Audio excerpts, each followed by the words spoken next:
Votre attention s'il vous plaît. Cet élément est en français. Contactez-nous pour savoir s'il est aussi disponible en la langue de votre préférence.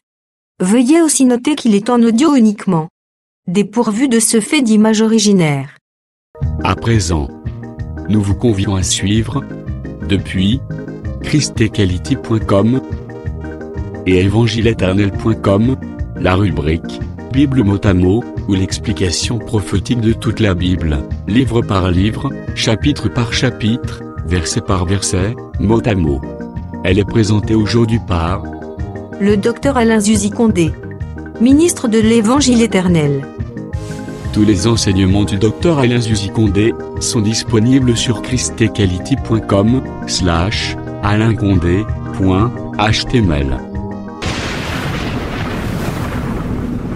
Bonne édification au nom de notre commun Seigneur et Dieu Jésus-Christ. Amen. Que le Seigneur Jésus-Christ vous bénisse. Que nous voici encore devant vous pour la continuité de notre message sur la Bible mot à mot, le livre de l'Apocalypse. Et nous avons déjà entamé l'Apocalypse chapitre 13. C'est là où nous sommes. Maintenant, nous allons prendre le verset 7 jusqu'au 18e verset. Apocalypse chapitre 13, le verset 7 jusqu'au 18e verset. N'oubliez pas que nous sommes en train de parler sur le débet dans ces chapitres, c'est-à-dire la bête qui monte des eaux, de la mer, et la bête qui monte de la terre. Et nous avons dit que les eaux parlent des rois, et les eaux parlent des nations, des royaumes, des langues et des foules. Apocalypse chapitre 17, le verset 15. Vous voyez? Et si vous regardez derrière, vous allez comprendre aussi. Dans Daniel chapitre 7, il y a le vent qui se sont précipités dans la mer pour s'incarner dans 4 bêtes. Et dans les séances passées, nous avons expliqué toutes ces choses. Comment le diable est précipité sur la terre, mais il s'incarne dans le roi de la terre, dans le royaume de la terre, et aussi dans les faux prédicateurs. Alors, vous allez remarquer, des eaux vont sortir les bêtes. Les différentes bêtes vont sortir des eaux. C'est-à-dire, ce sont les royaumes qui remontent de la terre, les royaumes puissants qui remontent de la terre, parce que les eaux, ce sont les nations, ce sont les royaumes, ce sont les foules, c'est-à-dire ce sont les royaumes puissants qui remontent des royaumes, des peuples, des foules, pour être précis. Vous voyez? Alors, ce royaume qui sort des eaux, c'est l'image de la bête aussi qui sort, qui monte de la mer. Pour dire ce royaume puissant devait sortir des royaumes de la terre, de peuples, de foules. C'est ça les eaux. Alors, terre veut dire ce qui est sorti des eaux. Parce que la terre, le troisième jour de la création visible, est sortie de la terre, des eaux, pardon. C'est-à-dire, terre veut dire sortie des eaux. Maintenant, ce royaume qui sort des eaux devient directement une terre. Cela veut dire tout simplement, c'est le premier royaume qui sort des eaux, c'est celle-là qui va affronter les royaumes qui sortent de la terre. La terre, c'est-à-dire, c'est en rapport avec les royaumes qui sortent des eaux. C'est ça la terre. Parce que terre veut dire sortir des eaux. Maintenant, nous sommes dans la prophétie. Vous voyez? Dans la prophétie, il y aura un royaume qui sortira de la mer. Sans oublier quelque chose qu'on avait dit aussi concernant la mer, c'est-à-dire le rassemblement des eaux. Après l'enlèvement de l'Église, le monde deviendra un seul royaume. C'est ça, rassemblement des eaux comme mer. Et un royaume sortira. Un royaume sortira comme huitième tête. Comme huitième. Et ce royaume qui sortira comme huitième tête, c'est elle, la tête, qui portera les 10 rois. Vous voyez? Maintenant, ce royaume qui va sortir enfantera aussi la bête qui sort de la terre. Parce que ce royaume sera une terre, sortie des eaux veut dire terre, et enfantera cette bête qui veut dire terre parce que elle va remonter des eaux, sortir des eaux, c'est sa terre, et enfantera une autre bête qui sort de cette terre. C'est-à-dire, la deuxième bête sortira de lui. Alors, nous disons dans les Saintes Écritures, roi et royaume, c'est la même chose. Roi et royaume, c'est la même chose. Cela veut dire tout simplement, ce grand royaume qui sortira des eaux de la mer après l'enlèvement de l'Église, c'est ce royaume qui enfantera l'Antichrist, le faux prophète, ou qui enfantera les faux prophètes. Voilà un peu. Là, c'est en rapport avec les deux bêtes. Mais dans l'ombre, on verra Rome païenne qui a enfanté Rome religieuse. C'est-à-dire, pas seulement dans l'ombre, mais avant l'enlèvement, nous remarquons Rome païenne qui a enfanté Rome religieuse. C'est-à-dire, Rome païenne, c'est la première bête qui sort des eaux, mais qui va enfanter Rome religieuse comme la bête qui sort de la terre. Mais après l'enlèvement, c'est-à-dire il y a avant l'enlèvement et après l'enlèvement. Après l'enlèvement, le même Rome, la même Rome, cette bête qui était blessée va réapparaître comme huitième. Vous voyez, ce grand royaume va réapparaître comme huitième. Ça sera la civilisation européenne, l'Union européenne. Et c'est d'elle de cette bête-là, l'Union européenne, qui sortira le faux prophète, enfantera le faux prophète. Vous voyez? Cette Union européenne-là, c'est comme aussi la bête qui sort des eaux, mais c'est d'elle que sortira, c'est de cette bête-là que sortira le faux prophète. C'est ça, la bête qui monte des eaux, de la mer, comme l'Union européenne, mais qui enfante l'Antichrist, comme la bête qui monte de la terre. Cette terre-là, c'est l'Union européenne. Là, sur le plan prophétique, après l'enlèvement. Mais remarquons maintenant, nous allons parler verset par verset. Nous sommes dans le verset 7e.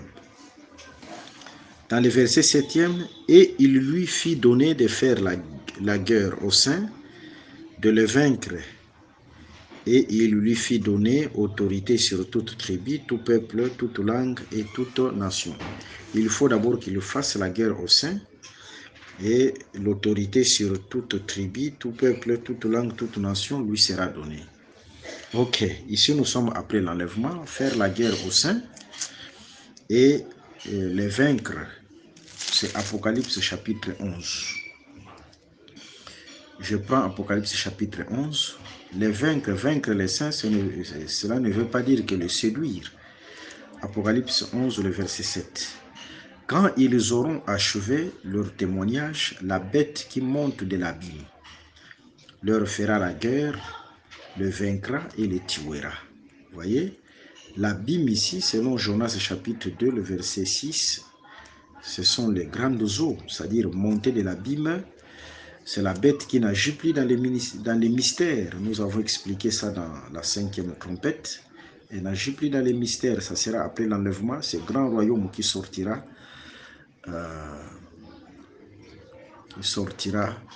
parmi les nations. Le vaincra et le tuera.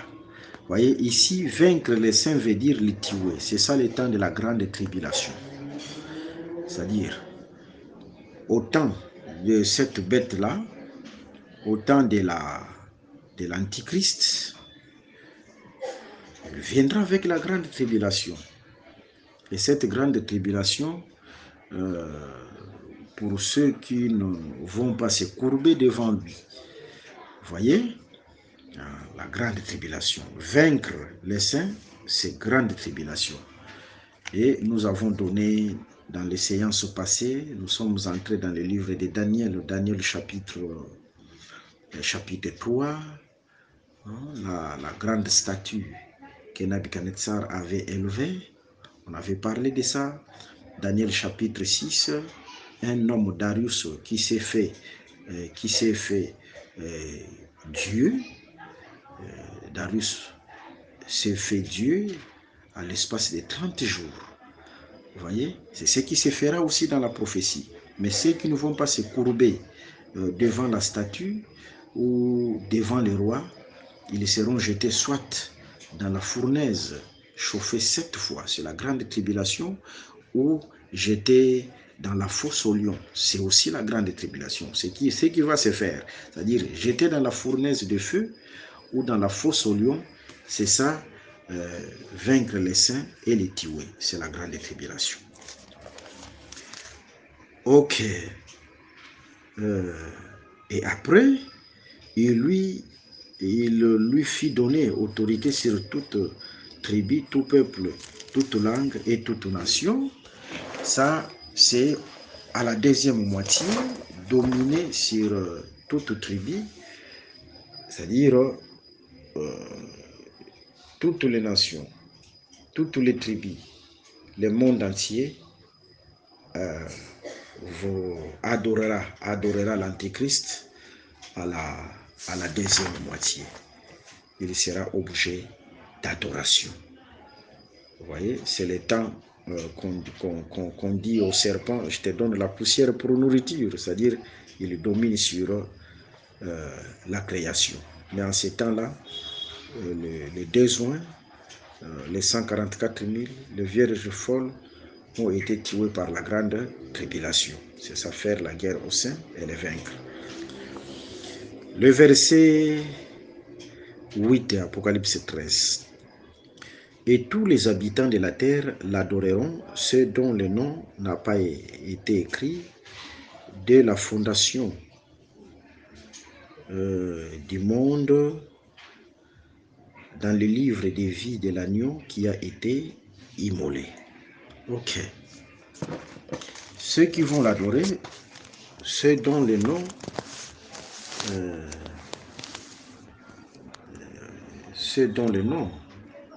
n'a pas été écrit dès la fondation du monde dans le livre de vie de l'agneau qui a été immolé. Ok, je prends une écriture. Les noms écrits dans le livre de l'agneau qui a été immolé. Nous sommes dans Josué. Josué chapitre 18. Josué chapitre 18. Je prends directement le verset 9. Le verset 9 à 10. Ces hommes partirent, parcourirent le pays et en tracèrent d'après les villes un plan en 7 parts dans un livre, et ils revinrent auprès de Josué dans les camps à Silo. Josué jeta pour eux le sort à Silo devant l'Éternel, et il le fit le partage du pays entre les enfants d'Israël en donnant à chacun sa portion. Vous voyez, les espions, Josué a envoyé les espions pour visiter le pays de Canaan. Alors, ils ont visité le pays et ils ont mis les pays dans un livre, c'est-à-dire ils ont représenté les pays dans un livre. Le pays est devenu tout un livre. Ils vont prendre ces pays-là sous forme de livres et venir avec auprès de Josué. Maintenant, qu'est-ce que Josué fera? Il va appeler les enfants d'Israël et distribuer à chacun. Là, ils ne sont pas encore dans les pays. Mais Josué a disposé à chacun sa portion. Vous voyez, ces pays-là, c'était tout un livre. Et Josué a distribué la part de chaque enfant avant même qu'ils entrent dans le pays. C'est-à-dire, avant que Benjamin ne possède le pays, ou Zabulon, ou Siméon, ou une autre tribu, ils avaient déjà le pays avant qu'ils ne puissent entrer posséder le pays. C'est ce que Josué a fait. C'est-à-dire, leurs noms étaient déjà écrits dans ces livres appelés Canaan, avant même qu'ils ne puissent entrer à Canaan. Leurs noms étaient écrits dans ces livres appelés Canaan, avant même qu'ils ne puissent posséder Canaan. Vous voyez, c'est ça au juste avec le livre de l'agneau. Si vous demandez à Siméon, Siméon te dira que mon nom est déjà écrit dans ce livre, c'est-à-dire j'ai la part déjà. Vous demandez à Juda, oui, mon nom est déjà écrit dans ce livre. Je ne suis pas encore dans les pays, mais mon nom est déjà écrit dans ces livres parce que ce pays, c'est tout un livre. C'est-à-dire, ceux dont les noms sont écrits dans les livres, cela veut dire tout simplement, Dieu les a connus d'avance. Et ce sont des gens destinés à posséder l'éternité. Les gens destinés à posséder la vie éternelle. Vous voyez, avant qu'ils n'entrent, leurs noms ont été déjà écrits. C'est en rapport avec la prédestination. Et ceux que Dieu prédestine, il les appelle. Si Dieu t'a prédestiné, il va t'appeler à croire. À croire à l'évangile du salut, à l'évangile éternel. Si Dieu réellement t'a appelé. Et si tu crois, Dieu va te justifier. Il va te donner son Saint-Esprit. Vous voyez? Et tous les habitants de la terre l'adoreront, ceux dont le nom n'a pas été écrit dès la fondation du monde, dans les livres de vie de l'agneau qui a été immolé. Cela veut dire tout simplement, ceux-ci ne sont pas destinés à avoir la vie éternelle. ils ne sont pas destinés à avoir la vie éternelle. Dès la fondation du monde, ce sont les fils de la perdition. Hein? Selon cette écriture, ceux qui vont l'adorer ne vont pas posséder les pays. Ah, ok, c'est bon. Voilà un peu ce qu'on pouvait dire concernant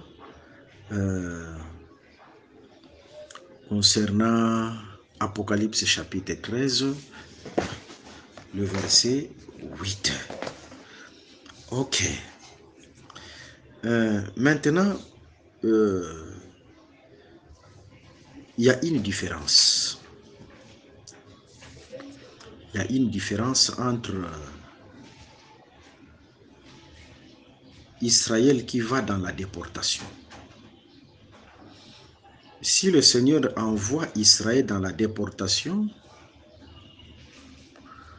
comprenez qu'avec son peuple, Dieu marche avec deux projets.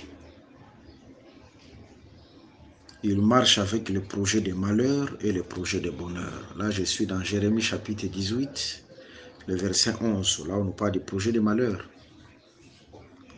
Et le projet de paix, je suis dans Jérémie chapitre 29, le verset 10 à 11. Vous voyez? Si le Seigneur mène son peuple dans la déportation, comme il a fait pour l'Égypte, comme il a fait aussi pour la Babylonie, comprenez, ça c'est le projet de malheur, mais à côté il a le projet de paix. C'est ce qui différencie Israël avec les autres peuples. Vous voyez, c'est ce qui différencie le Fils de Dieu, ceux qui appartiennent à Dieu avec les autres peuples.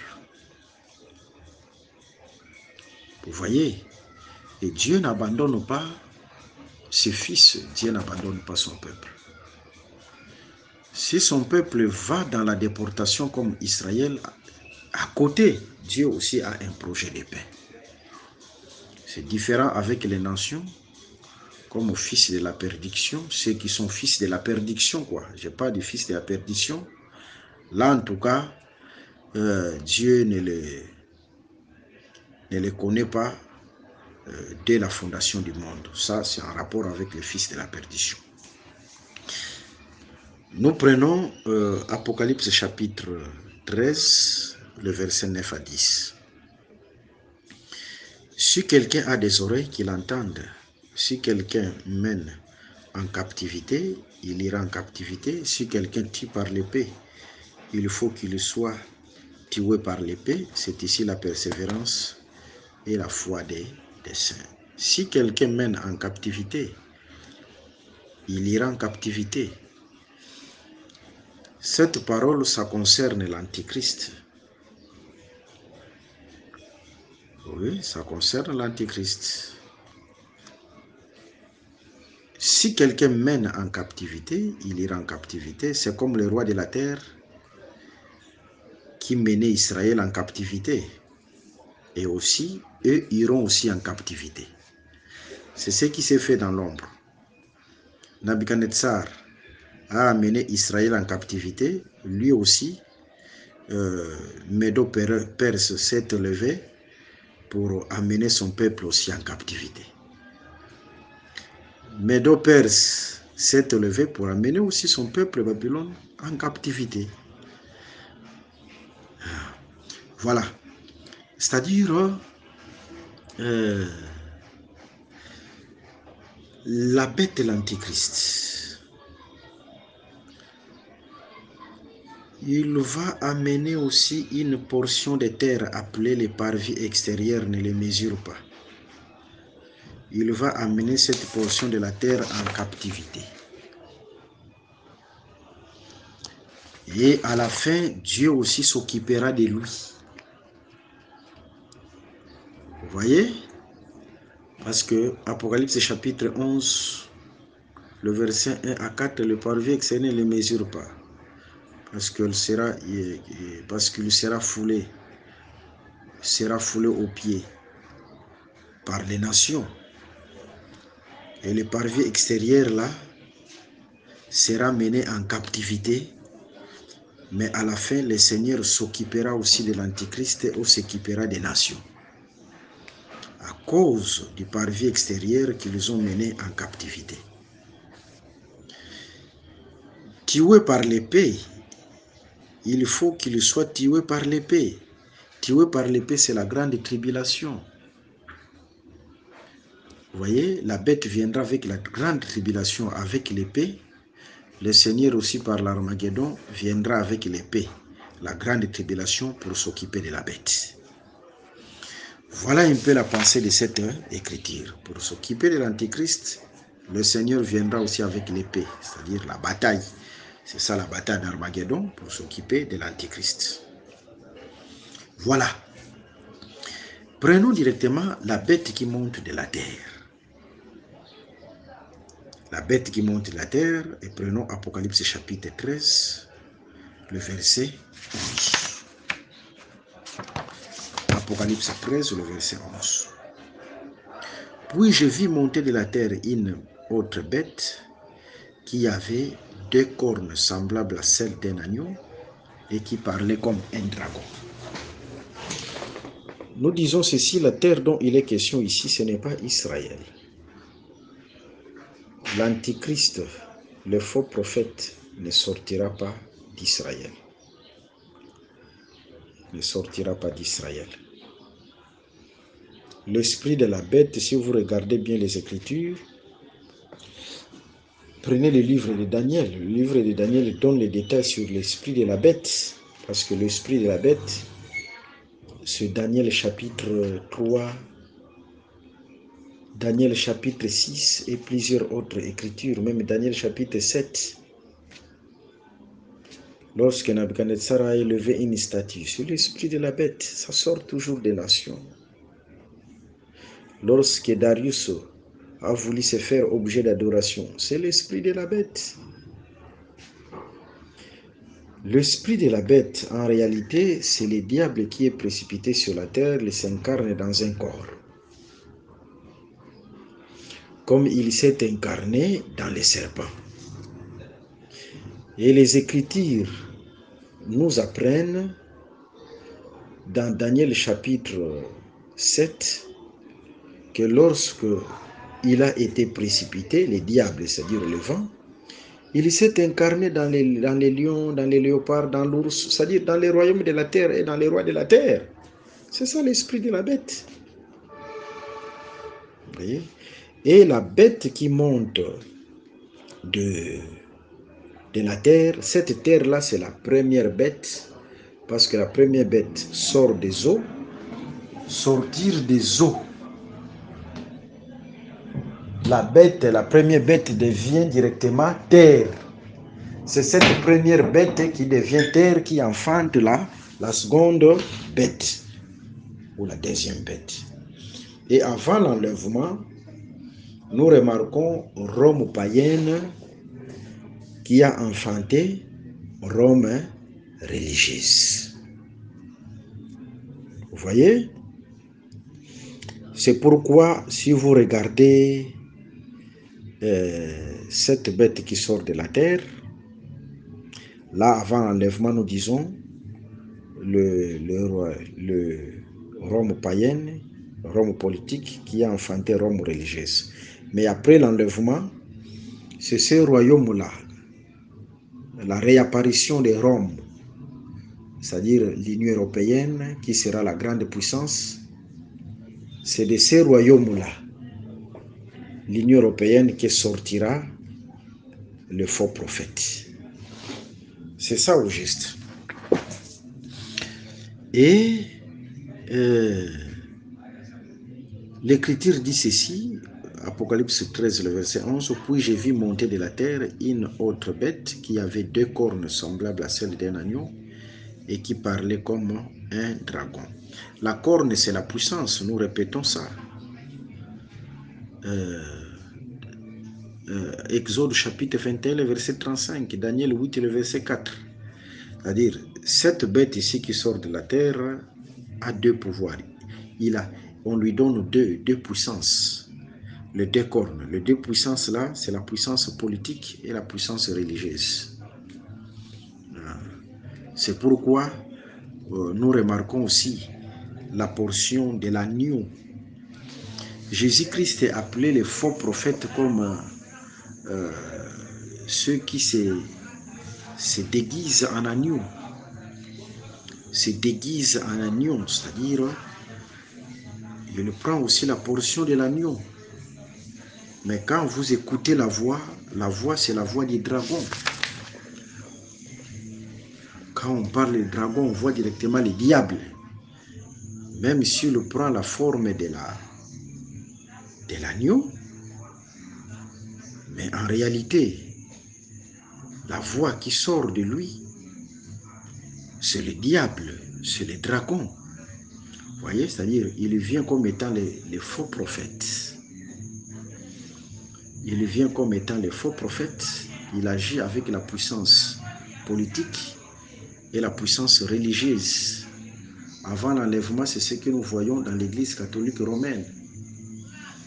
Mais après l'enlèvement, c'est ça, l'antichrist dans son manteau, dans son costume du faux prophète. Vous voyez, dans son costume du faux prophète, il vient aussi comme enseignant. Mais il ne sera pas seulement enseignant, mais à côté, il aura aussi le pouvoir politique parce qu'il faut qu'il domine sur la terre. Vous voyez, les deux cornes, c'est-à-dire il y aura un temps où il exercera son sacerdoce comme un enseignant de la parole. Mais comme un enseignant de la parole. Vous voyez, ça c'est à la première moitié. Mais après, il a une autre corne, c'est-à-dire le pouvoir politique, où il viendra gouverner.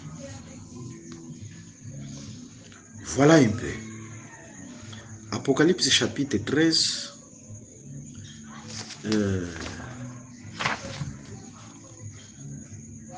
Le verset 11 toujours. Nous disons ceci.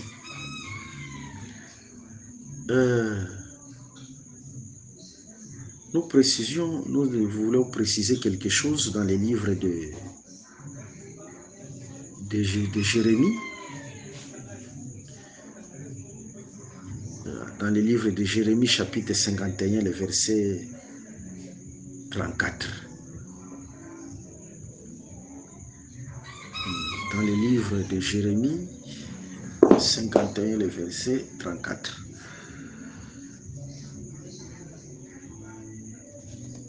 Nous lisons cette écriture. Jérémie 51, le verset 34. Nebuchadnezzar, roi de Babylone, m'a dévoré, m'a détruite. Il a fait de moi un vase vide, tel un dragon, il m'a englouti. Il a rempli son ventre de ce que j'avais de précieux, il m'a chassé. Vous voyez? Ici, le dragon a pour mission de dévorer, de détruire et d'engloutir. Je parle de la voix du dragon. Dévorer signifie dominer et détruire. Même selon Ésaïe chapitre 5, le verset 5 à 6. Là, vous pouvez lire ça. C'est-à-dire par sa parole, son enseignement, la bête qui parle comme un dragon est en train de viser, c'est-à-dire vise, dominer et dévorer toute la terre. C'est-à-dire la voix, c'est la voix du dragon. Cette voix sort de sa bouche. L'Écriture dit, Matthieu 4,4, l'homme ne vivra pas de pain seulement, mais de toute parole qui sort de la bouche. C'est-à-dire, cette voix qui sort de sa bouche, c'est son enseignement. Mais à travers son enseignement, il a un objectif, ou elle a un objectif, la bête, celui de dominer toutes les nations. Cela nous inspire aussi, quelle que soit l'apparence, un véritable serviteur de Dieu est reconnu par son enseignement. Parce que là, la bête a la portion aussi de l'agneau. mais on doit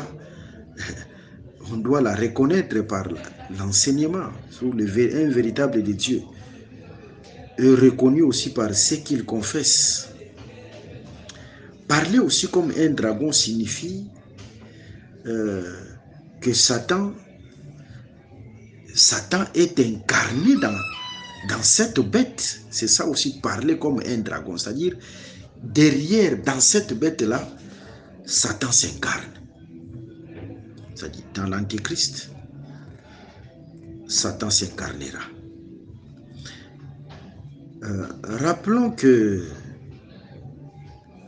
la bête qui sort de la terre, rappelons que cette bête qui sort de la terre, c'est l'Antichrist, le grand roi, ou la grande tour qui sortira de la grande Babylone et sera investi de 2 pouvoirs, c'est-à-dire des cornes. Il incarnera le pouvoir politique et sera l'objet d'adoration. On lui donnera une bouche qui parlera comme un dragon. Cette bouche, c'est le faux prophète.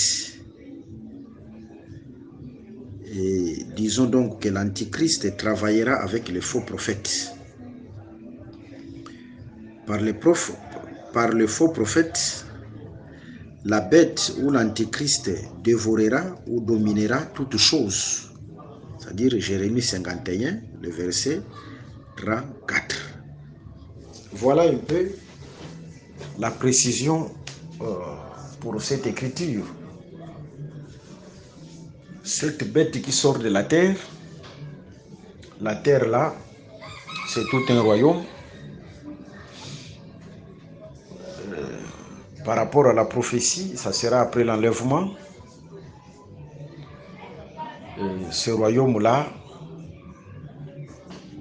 c'est l'Union européenne dans la prophétie après l'enlèvement, mais appelée aussi la Grande Babylone. Et c'est ce royaume qui enfantera l'Antichrist. L'Antichrist, c'est ça la bête qui sort de la terre, cette terre. C'est le royaume qui sera élevé. C'est ce royaume qui sort du milieu des nations. L'Antichrist viendra avec sa bouche qui sera le faux prophète. Mais comme cette bouche, la voix qui sort, c'est la voix des dragons. La voix des dragons, c'est pour dévorer. Nous venons de donner les Écritures. Et à travers le faux prophète, l'Antichrist visera dominer toute la terre. Et ceux qui vont résister, les détruire. C'est ça la grande tribulation. C'est ça l'objectif de la voix des dragons. Mais il viendra avec 2 cornes, 2 pouvoirs. Le pouvoir religieux, parce que à la première moitié, il sera enseignant à travers les faux prophètes. Et le pouvoir politique, c'est-à-dire il dominera à la deuxième moitié comme roi. Voilà les 2 cornes qu'on lui donnera. Nous sommes maintenant dans l'Apocalypse chapitre 13, le verset 12. Elle opérait des grands prodiges, même jusqu'à faire descendre du feu du ciel sur la terre à la vie des hommes. Ok.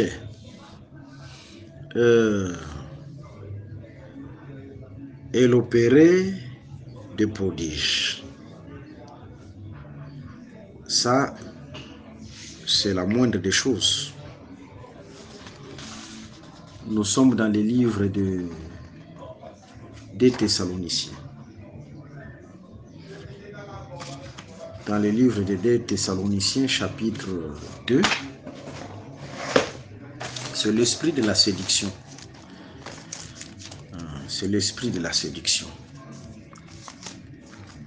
Des Thessaloniciens. Nous allons lire ça rapidement. Des Thessaloniciens chapitre 2. Nous prenons le verset 9 jusqu'au 12e verset. L'apparition de cet impie se fera par la puissance de Satan, avec toutes sortes de miracles, des signes et des prodiges mensongers, et avec toutes les séductions de l'iniquité pour ceux qui périssent parce qu'ils n'ont pas reçu l'amour de la vérité pour être sauvés. Aussi Dieu leur envoie une puissance d'égarement pour qu'ils croient aux mensonges, afin que tous ceux qui n'ont pas cru à la vérité, mais qui ont pris plaisir à l'injustice, soient condamnés. Oui, après l'enlèvement, lorsque l'Antichrist, à travers le faux prophète, exercera son ministère à la première moitié, ça sera accompagné avec les miracles, avec les prodiges. Parce qu'en Égypte, lorsque Moïse et Aaron faisaient les miracles, à côté, il y avait aussi Jeannès et Jambres qui pouvaient aussi faire les miracles. Vous voyez, ils imitaient aussi Moïse et Aaron. Mais les miracles de Jeannès et Jambres, c'était pour garder les Égyptiens incrédules, dans l'incrédulité. Vous voyez, c'est ce qu'on appelle l'esprit de la séduction. Ils vont faire les miracles pour que le monde garde toujours leur confiance à l'Antichrist, c'est-à-dire à Pharaon, le Pharaon de cette époque-là. Vous voyez? Ok. C'est ce que aussi l'Antichrist, à travers les faux prophètes, fera. Voilà. Le verset 13 à 15, Apocalypse 13, le verset 13 à 15.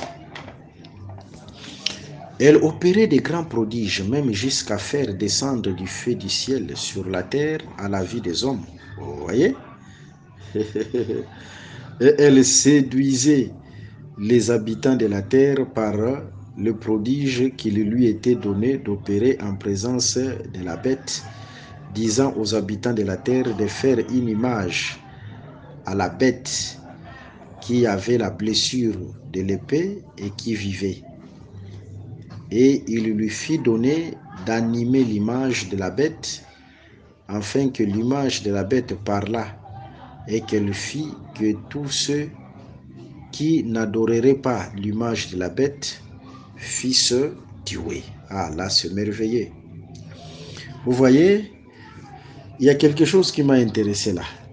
Jusqu'à faire descendre du feu du ciel sur la terre. Ici, c'est imiter Élie. Parce qu'en ces temps-là, l'esprit d'Élie et l'esprit de Moïse sera en travail, parce que c'est le même esprit. Sera en travail. De la même manière qu'ils ont imité les miracles de Moïse et d'Aaron en Égypte, ils vont imiter aussi certains miracles, c'est-à-dire le faux prophète imitera aussi certains miracles de Moïse et d'Élie. Vous voyez, c'est l'esprit d'imitation. C'est pour séduire les Égyptiens, ça, dans l'ombre, qu'ils puissent maintenir leur confiance à Pharaon, c'est-à-dire à l'Antichrist. Ok, nous disons ceci. Nous disons ceci, il y a d'autres choses que nous avons dit dans des séances passées, que je ne vais pas vraiment répéter. Je ne vais pas vraiment répéter. Alors, nous allons tout droit au but. Ok. Mais je vais préciser aussi une chose. Si vous prenez d'abord 2 Thessaloniciens 2, le verset 8 à 12, vous allez comprendre que dans cette écriture, il s'agit de l'impie. Il s'agit de l'impie. Ok.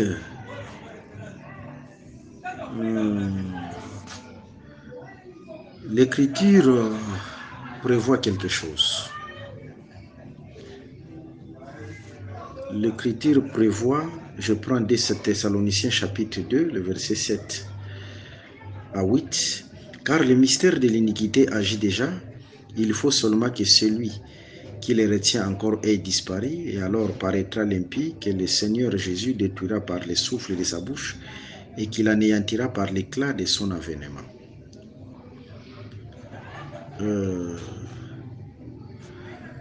Si l'Écriture dit que ce miracle s'opéreront devant la bête, c'est pour nous faire comprendre que ce temps est lié, ce temps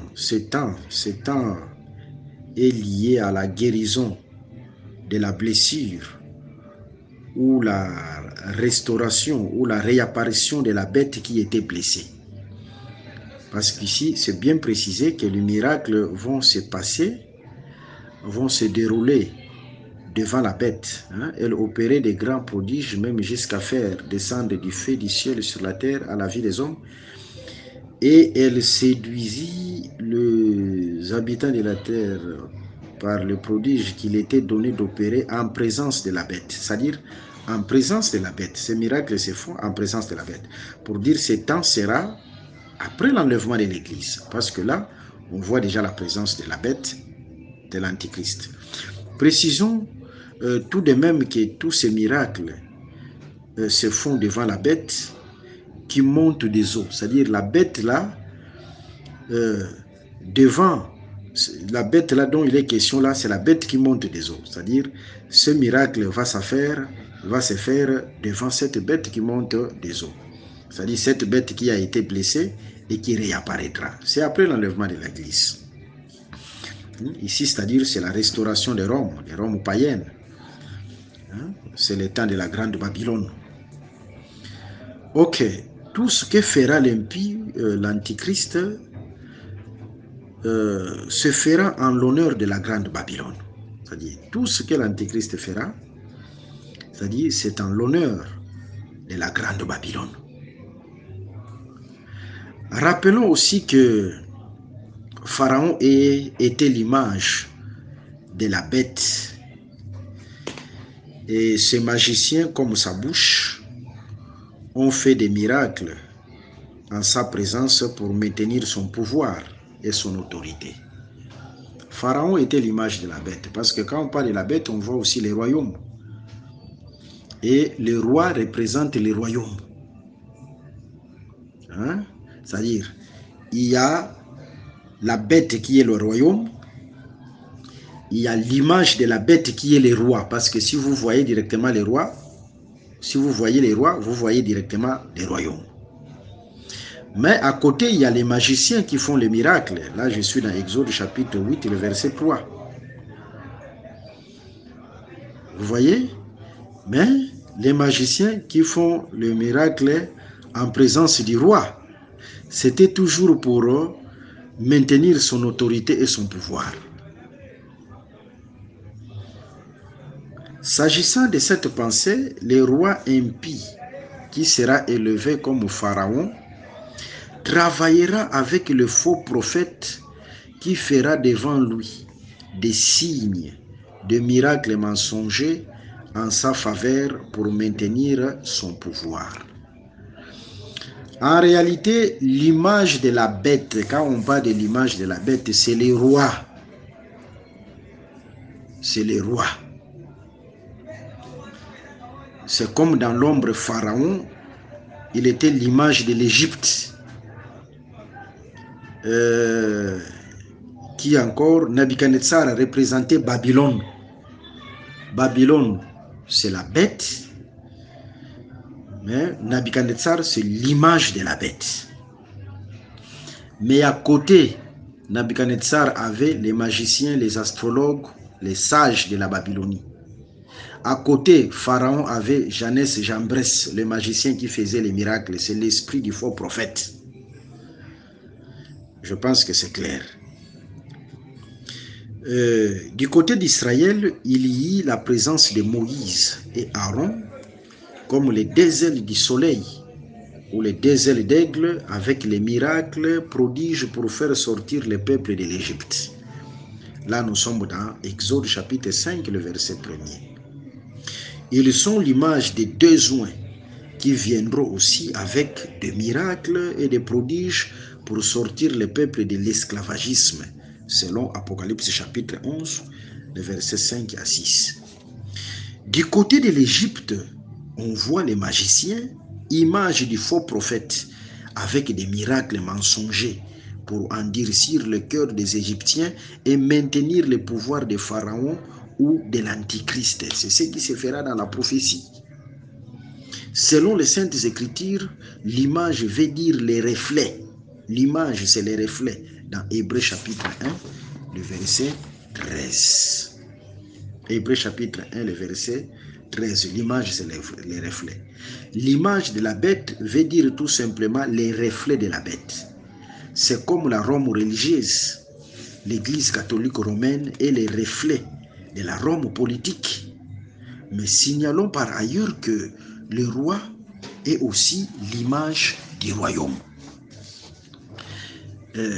Nebuchadnezzar était le reflet de la Babylonie. Il représentait la Babylonie. Si vous voyez les rois, vous voyez directement le royaume. La bête réapparue ou restaurée aura une image. Cette bête qui est la Rome, qui est la grande Rome ou la grande Babylone, son image c'est son roi. À un certain moment, l'image de la bête ne parlait pas. C'est le temps où la bête agissait dans les mystères. Si vous voyez l'image de la bête ne parle pas, c'est le temps où la bête agit dans les mystères, selon 2 Thessaloniciens 2, le verset 7. L'image de la bête qui parle, c'est le temps où la bête se dévoile, n'agit plus dans les mystères. C'est le temps de l'ouverture de l'abîme. Apocalypse 11, le verset 7 à 8. Vous voyez, le faux prophète fera que ceux qui n'adorent pas les rois impies ou l'image de la bête soient tués. C'est ce qu'on appelle la grande tribulation. Que le Seigneur Jésus-Christ vous bénisse abondamment. Ok. L'ombre de toutes ces choses ici, si nous voulons toucher l'ombre de toutes ces choses, nous sommes dans Daniel chapitre 3, les versets 1 à 23. Je pense que ce sont des choses que nous avons frôlées. Nous avons frôlé sur ces choses-là. Dans Daniel chapitre 3, le verset 1 à 23. Bon, je ne vais pas lire, je donne seulement l'écriture. Mais c'est juste un rappel. Le roi Nebuchadnezzar fit une statue d'or, haute de 60 coudées et large de 6 coudées. Il la dressa dans la vallée de Doura, dans la province de Babylone. Cette statue était l'image du roi. Rappelons que Daniel 7, le verset 17, le roi parle aussi de la bête. Ce sont des choses que nous avons dit. Cela revient à dire que la statue est l'image de la bête. Cette chose n'est pas nouvelle. Nebuchadnezzar n'a fait que répéter ce que ses ancêtres ont fait dans une vallée au pays de Shinéar, toujours dans le royaume de Babylone. Ok. Nebuchadnezzar n'a fait que répéter ce qui était passé. Mais remarquez, avant que la statue ne soit adorée, la partie de l'adoration, avant que la statue ne soit adoré, il y avait d'abord un héros qui devait crier. Il y avait d'abord les cris d'un héros pour amener les gens de toute la terre à adorer cette statue. Vous voyez, il faut d'abord les cris, les parler d'un héros. Les cris de cet héros-là, c'est ça, les faux prophètes, qui va enseigner dans la première moitié, afin que dans la deuxième moitié, le monde entier adore cette statue, c'est-à-dire adore la bête. Voilà ce qui va se passer aussi dans la prophétie. Ce n'est pas du nouveau. Et c'est ça au juste, la bête qui sort de la terre. Cette bête-là, comme l'Antichrist, mais c'est aussi l'image du roi, l'image de la bête, parce que la bête comme le royaume, mais il agira avec les faux prophètes, comme étant la bouche, sa bouche. Il faut d'abord la portion de l'enseignement et la portion de l'adoration. Avant l'adoration, il faut d'abord que l'enseignement vienne. Comme nous disons souvent, le serpent, pour dominer l'homme, il fallait premièrement qu'il vienne comme un enseignant. Et c'est ce qui va se passer dans la prophétie. Ok. Nous prenons le verset: et celui qui ne va pas adorer sera jeté dans la fournaise là, dans Daniel chapitre 3, qui ne va pas adorer la bête sera jeté dans la fournaise. C'est ça la grande tribulation. Dans Daniel chapitre 6, sera jeté dans la fosse au lion. C'est ça la grande tribulation, qui ne va pas adorer les rois. C'est ça au juste, Apocalypse 13, le verset 15. Et elle fit que tous, petits et grands, verset 16 à 18, riches et pauvres, libres et esclaves, reçurent une marque sur leur main droite ou sur leur front. Ok. Et que personne ne put acheter ni vendre sans avoir la marque, le nom de la bête ou le nombre de son nom. C'est ici la sagesse, que celui qui a de l'intelligence calcule le nombre de la bête, car c'est un nombre d'hommes et son nombre est 666. Là, se merveille encore. Ok. Là, vous allez remarquer le pouvoir lui sera donné aussi. La bête, le pouvoir lui sera donné pour personne ne pouvait vendre ni acheter sans avoir la marque de la bête. Là, se merveiller. C'est-à-dire en dehors du pouvoir politique et du pouvoir religieux, ici il y a le pouvoir économique qui vient de s'ajouter. Ok. On prend la pause parce que nous voulons travailler une heure et après on revient dans quelques minutes pour vous parler de cette puissance économique et vous parler aussi de la marque de la bête, c'est-à-dire le chiffre 666. Que le Seigneur Jésus-Christ, qui vous connaît très bien, l'agneau qui a 7 yeux, qui sonde les cœurs et les reins. Même si nous n'avons pas fait mention de vos problèmes dans cet enseignement, celui qui vous connaît bien, qui le pourvoit à tous vos besoins. Vous pouvez suivre nos enseignements dans notre site internet évangile-éternel.com. Aussi, je vous rappelle toujours mon numéro, plus 243 81 28 55 419, plus 243 81 28 55 419. Que le Seigneur Jésus-Christ vous bénisse. Merci d'avoir suivi ce message et que Jésus-Christ vous bénisse. Si vous avez une question à l'intention de l'homme de Dieu, si vous voulez que l'homme de Dieu prie pour vous, si vous voulez vous confier à l'homme de Dieu, ou si vous voulez tout simplement bénir l'homme de Dieu, contactez-le directement si ses coordonnées sont disponibles depuis sa page. Sinon, contactez-nous et nous lui transmettrons vos préoccupations. N'oubliez pas de faire un tour à notre page évangélisation pour voir en quoi vous pouvez vous rendre utile à Christ par cette œuvre.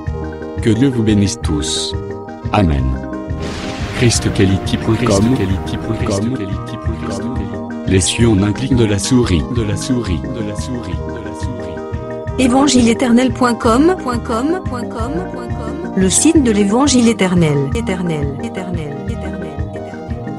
Christ Equality Fondation, équilibrer la manne ramassée dans le désert de sorte que chacun ait un eumère.